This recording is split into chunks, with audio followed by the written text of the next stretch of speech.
If my lesson is starting right at the beginning, then I do that before anything. But if it's going to have like tons of talky bits in the beginning, then I wait. Anyway, yes, somebody said my name, but I didn't catch it. You good? We're good? Okay. It was like a bird. Okay. Shh. Listen up. Yep, we just did some homework where we looked at two different ways of finding rate of change. The first way was to look at a graph. And we say that on a graph, the rate of change can be found just by seeing how high the graph goes up and how far over the graph the line goes. Take the rise and the run, and we define the rate of change as what? When we're looking at a line. Rise over run. Okay. Shh. Good. Look here. The second way we said was we could look at a table of values and we could take those first differences. In other words, we could see how much the x changes between each pair.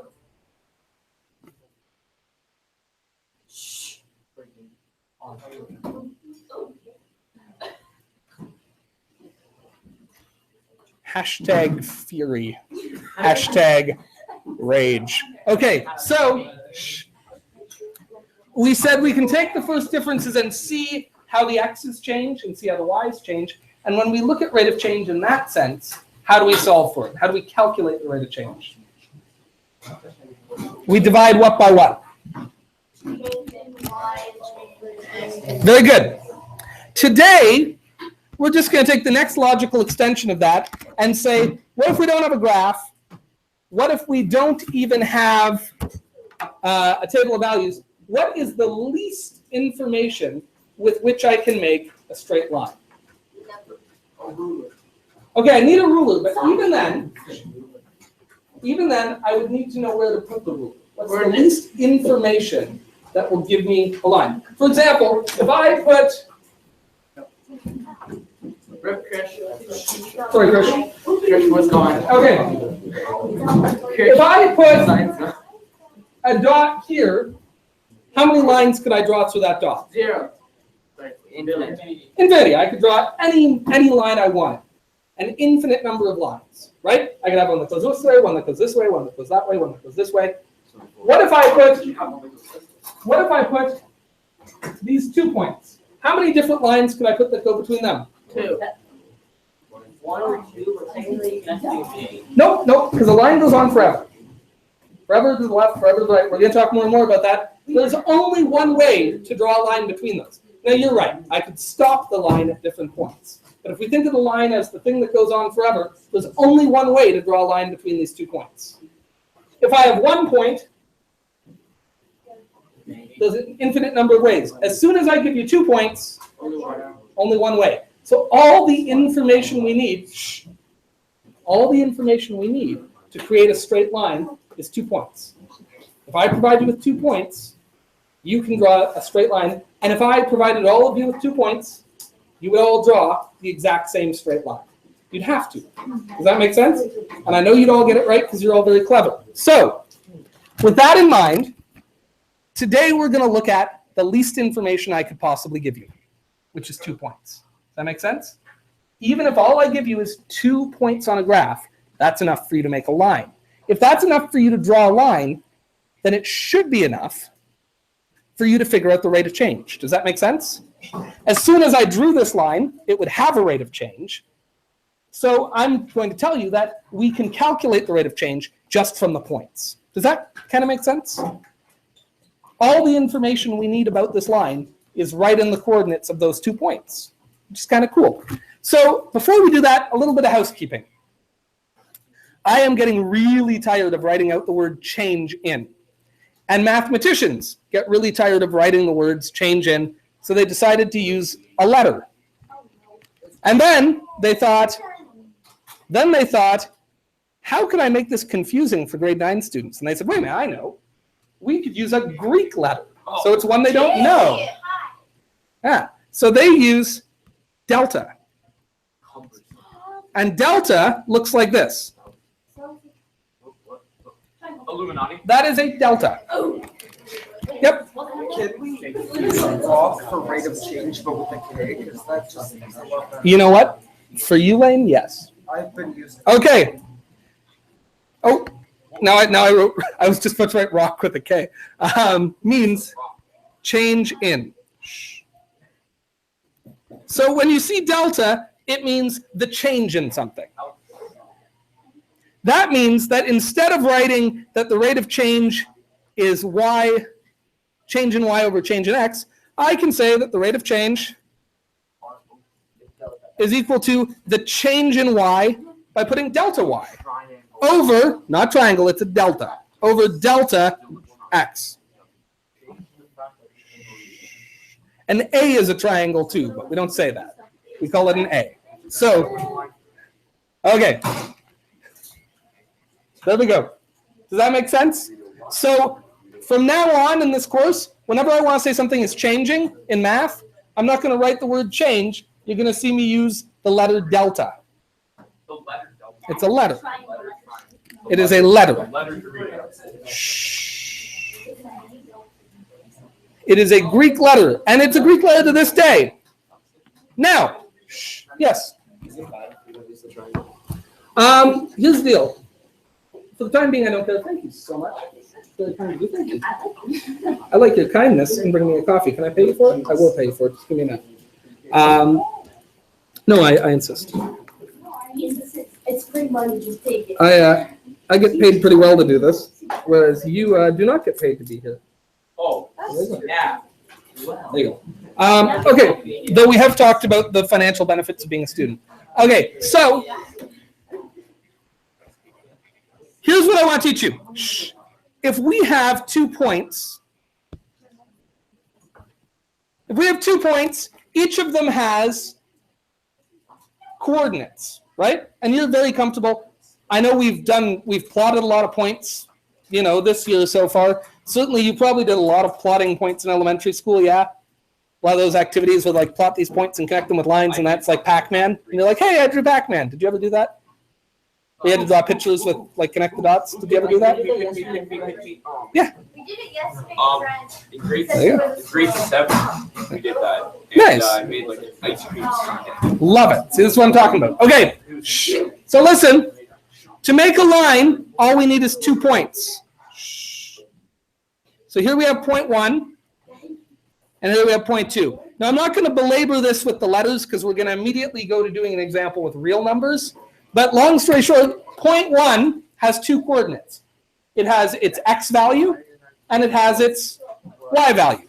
The second point has 2 coordinates. It has its x value and its y value. Okay, now, a rule of thumb about delta, change. When we say change in math, we have a very specific way, listen, we have a very specific way of calculating it. And listen, because I'm going to tell you something now that will come up again and again and again and again and again in your math career. When we take the change in something, we do its second state minus its first state. What do I mean by that? Listen, if I wanted to know the change in my age between now when I'm 33 and when I was in grade 8 at 13, what would I do with those 2 numbers? I'd subtract them, and specifically, which one would I put first? I'd put the big one. I'd put the second one. I'd put the most recent number first, and then I would subtract the old number from it. Does that make sense? So if the points were my ages, point 2 would be me at 33. Point 1 would be me at 13. So how do I find the change in my age? I do my older age, the second number, minus the first number. So listen, I want to stress this because it comes up a lot in math. And in this unit, it actually doesn't matter. If you get them backwards, it won't change your answer as long as you get it backwards both times. But a lot of times in physics, specifically, delta change is very important, very important. And if you get it backwards, you'll get almost the right answer, but your answer will be backwards. Well, if you're building a bridge and you get a backwards answer, you got a problem. In fact, you probably don't have a bridge. So we always do the second thing minus the first thing. So let's keep that in mind. The change in y, well, that's going to be the second y minus the first y. I'm just wondering, how do you know which one's the second y? Here's the deal. Like I said, for this unit, it doesn't actually matter except you have to be consistent. Whichever one you call the first point, that's the first point. Whichever one you call the second point, that's the second point. But once you've decided which is first and which is second, you have to be consistent. That's all that matters. It doesn't matter, in future it'll be the same as well, right? But in physics, there's many cases where there's real meaning to one of them being first and one of them being second, right? If you talk in time, World War I happened before World War II. That has significance. We don't arbitrarily say which one was first. In that case, the order means something. Does that make sense? In this unit, like I said, it doesn't actually matter as long as you're consistent. But just as a rule of thumb in math, when we take a delta, when we take a change, we do the second minus the first. So let's do this. We've got 2 points here, and I want to know the slope of a line that passes between these 2 points. 1, 2, and 4, 6. Now, you could just graph this and draw rise and draw run and figure it out that way. But I don't want to do that. What I want to do is use this equation. We're going to say that the rate of change is equal to the change in y divided by the change in x. Delta y divided by delta x. Now, which one of these 2 points do you want to call the first point? 1 and 2. Usually we would call the one that just comes first, the first one, right? So we're going to call that P1 for the first point. P1, and its coordinates are 1, 2. Which of those is its x value? The 1. Yeah. So that is the x value. So that's x1. It's the x value of the first point. The 2 then is Y. y. And I'm going to put a 1 because it's the y of point 1. Does that make sense? Yes. Great. And then what about the second point? We're going to call that point 2. By the way, once you get good at this, you won't necessarily always write this out like this. But for now, it's not a bad habit to get in. So which is the x value here? 4. And we'd call that x2, because again, this is the second point. What's the y value? Y2. Y2, and it is 6. Good. Again, pause me if I'm going too quickly. Does that make sense to everybody? All we're doing here is arranging this so we can make sense of it. We're just going to say, okay, this first one, it's 0.1, and I'm going to call its x value x1 and its y value y1. The second point, that's my second point, I'm going to call it 0.2. P2, and I'm going to call it its x value x2 and its y value y2. Well, once we've got that, like I said, a delta, a change, is always found by just doing the second state minus the first state. So if it's the change in y, it'll be the second y subtract the first y. That's how we figure out a change in something. Its second state minus its first state. And if I want to know the change in x, that's going to be really good. And again, it's the second x value minus the first x value.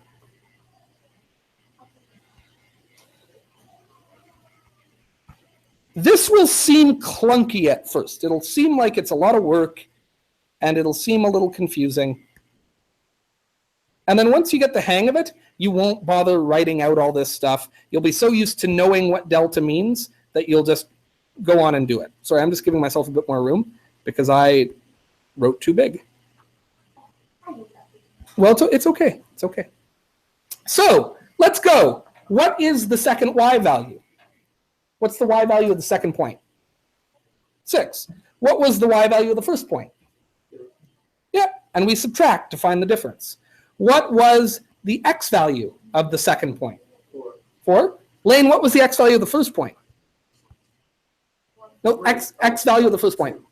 X value? 1. You got it. Beautiful. Well done. Very good. So there we go.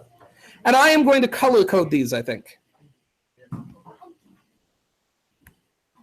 So y1 and x1, y2 and x2. Does that color coding help? Does it help you just kind of see where things came from? Okay. If it doesn't, then ignore it. If it does, then you're welcome. What is 6 minus 2? 4. What is 4 minus 1? 3. 3. There we go. Good job. Yes, yeah. If you wanted to call this 1.3333333, whatever, that's fine. But I like the fraction. I like the fraction. I'd put a big old square around that and say that's my answer. Okay, now let's quickly, watch this. Let's start with the first point. Let's go to 1, 2 and put a dot there. Now, I know a second point, but I also know the rate of change. What is the rate of change? Yeah, but what is it? It is? Very good. It's 4 over 3. And of course, rate of change is always on a graph. What? Did I screw up? I'd say I was just testing you, but I wasn't. Is this right now? No. 1, 2? Yeah, that's good, right? I had to get there eventually. We know the rate of change is 4 over 3, and we know rate of change is rise over run, right? So I could find my next point by going up 1, 2, 3, 4, and over by how many? Yeah, 1, 2, 3. And my next point should be there. Up 4 over 3. Does that work? What point did that give me? Is that what it should have been? Could you find another point on that line? Maybe instead of going up and over, could I have gone down and to the left? How far down would I have to go? 1, 2, 3, 4, and 1, 2, 3, and that would be my next point. Could I keep doing that forever and ever and ever to get point after point after point? Yeah. You bet. I'm not going to because that sounds really boring, but I could.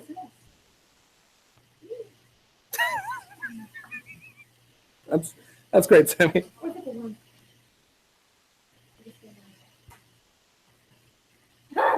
Okay, relax. All right, there we go. Shh.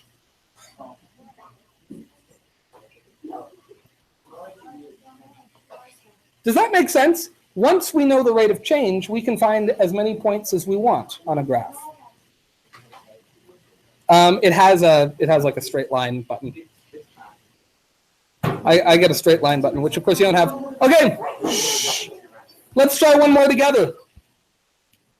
One more together, and then you're going to do a couple by yourself. Then we're going to do a word problem. Then we're going to go on to our next class, and you'll get to go do, what do you have next? You get to go to geography, which is fun. Okay. Writing a letter. Not at all. No, it's not fun right now because we're doing. 4 is 3. Okay. Okay. Shh. Okay. Oh boy. Okay. How do we always find the rate of change? It's always the change in delta y over delta x. It's the change in y over the change in x. But if I don't have a table of values, if I'm looking at 2 points, delta y can be thought of as, we take which y, the first or the second? You start with the second, and you're going to subtract the first. Good. And then on the bottom, x2 minus x1. Okay, now, this time I'm going to try to do a little less writing. I'm not going to rewrite these points. I'm just going to say, this is my first point. This is my second point. If that's my first point, this 4 is what? x1. The negative 3 is y1. The negative 2 is x2. And the 5 is y2. Good. Do you see that? I don't always have to rewrite the points. I can just kind of fill them in there.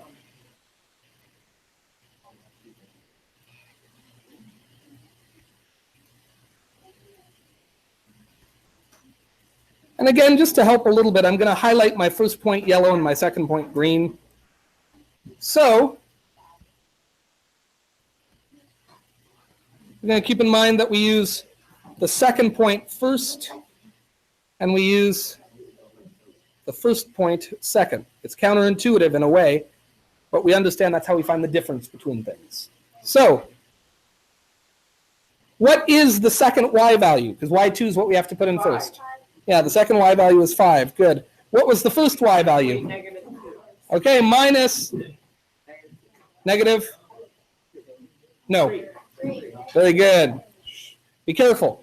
You have to match y values up top. And on the bottom, what is the second x value? -2.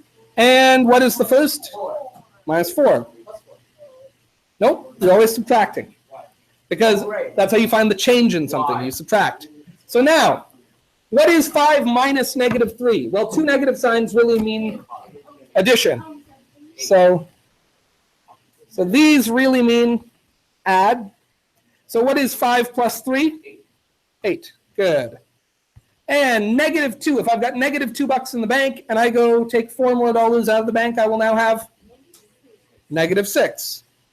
Okay. 8 over -6. Now, that is the right answer, but as a good one of those manners things again, you take your shoes off when you get home, you tell your mother dinner's good even if it's awful, and or you don't eat it, or because you're a teenager, you probably go,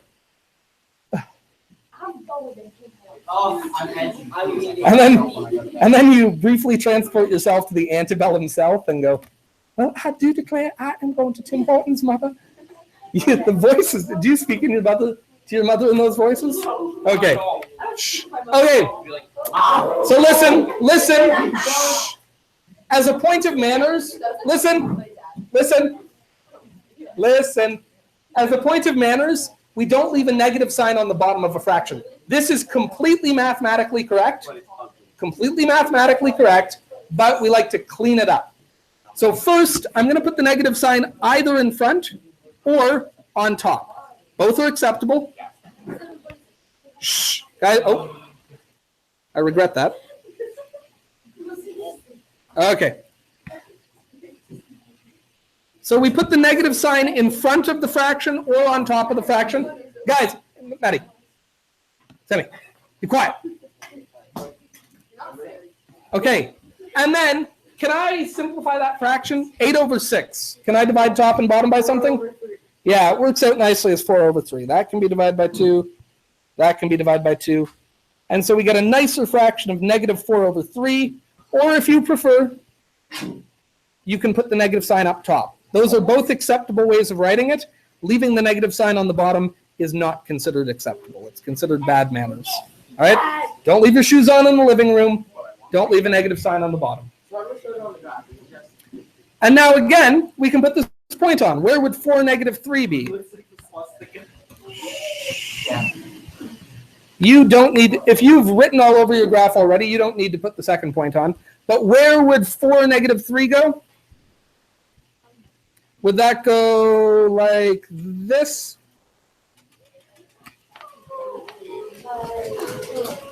How'd I do? No, where should it be? That's correct. 4 -3, so we like that point? No. Well, you just told me it's right. Oh, you're getting after me. Oh, it's all Joe's fault, not Alex. Alex is perfect. Everything he says is right. Okay, so listen. Shh. Remember, the x value always comes first. So we would go over 4, down 3. That would be always. You know your alphabet. A, B, C, D, E, F, G, H, I, J, K, L, M, N, P, Q, R, S, T, V, W, X, then Y, then Z. Very good. Okay, be quiet. Now, from here, shh, what is the slope? Hey, what is the slope? -4 over 3. Just like last time, but now the slope is negative. So instead of counting up 4 and over 3, I'm going to have to count down 4. 1, 2, 3, 4, and over 1, 2, 3. And there would go my second point. Could I get another point from this? Yes. Yeah, I could have counted up 4, 1, 2, 3, 4, and over 1, 2, 3. And put a point there. But there we are. And, Oh, I did it wrong. oh, I thought I had. Wait, what? Go on. I don't know what I'm doing. Hey, had to happen eventually. Even a broken clock, right twice a day. There we go. Shh. Wait, if you're going negative 3, you're going to the left. Listen. What's important is that we know that if it's a negative slope, it has to point down. So you're either going to go down and to the right or up and to the left. Down and to the right or up and to the left. I'm always pleased when I can think backwards, right? Because for me, I'm going to the right, but telling you left. It's hard. It is mentally very difficult to say you go up and then to the left while moving your hand to the right. Your brain doesn't want to do that. Go to the left. Okay, so Go down. shh, I want you to try these two sets of points. All right, that's going to be the end for today. When we come back on Monday, we'll do the word problem on the bottom. Now listen. Shh. Listen to me. On Monday, which is the day we next meet, when next we will be together, make a note of this for yourself. Maybe put a note at the bottom of this. You are going to have a quiz on the first 2 ways of finding slope. On Monday. This Monday, yeah. The coming Monday, you're going to have a quiz on finding slope, looking at a graph, and finding rate of change, looking at a table of values.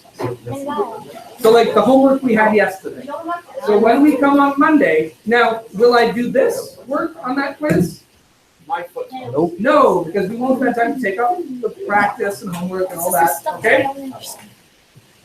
So this, if you feel like, hey, I'm not ready to do this on a quiz, that's okay. You don't have a quiz on this. But you do have a quiz on the stuff we did yesterday and the day before. What was that, Lexi? Stuff that I understand, we're not going to do a quiz on next. No, you will eventually. No, I understand this, don't understand that. But you'll eventually have a quiz on this, and then you'll do great on it. But then the other one, no, because I don't understand it. Well, you can come get help or practice. Yes, because my brain is wired complicated. Yeah. I like hard things. Oh, that's so I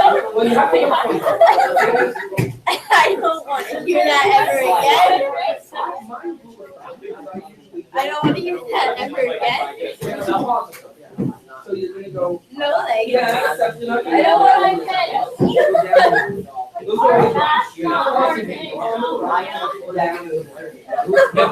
that thing about math. Well, you should have said hard questions. Stop. I could do like 5 minutes. It's so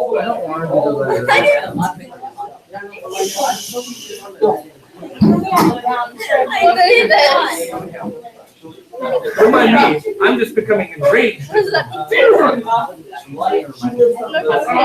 hate when I lose. All right, you win.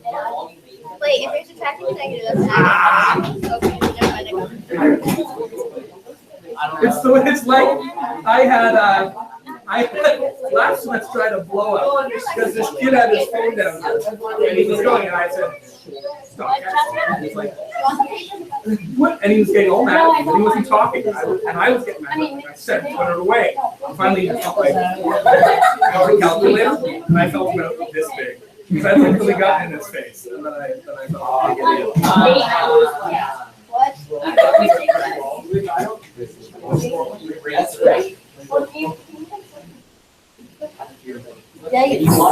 so do you see why? Yeah, do you see why the fraction is better? You're opening your mouth. Here, 1.3 but this is. Do you go down? Well, you do that. Okay, this is here. You go down, but you're gonna go up. If the y is a negative, that's fine. Y is something like that.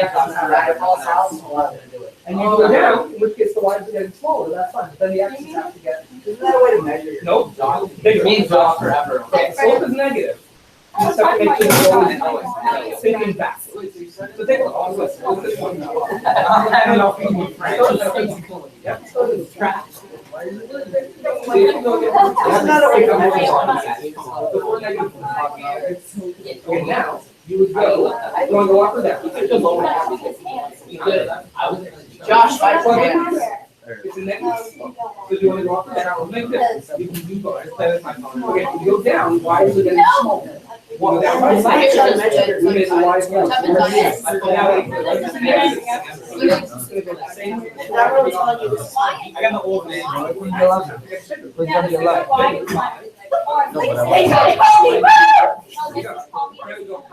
That's fine. This is like. Okay, make y bigger. Now x has to get. Okay. So in a negative slope, they have to oppose each other. In a positive slope, they have to go in the same direction. Maybe we'll figure this one out. This is why it's tough, yes. Look at Y too. This is a Y. Wait. Right? This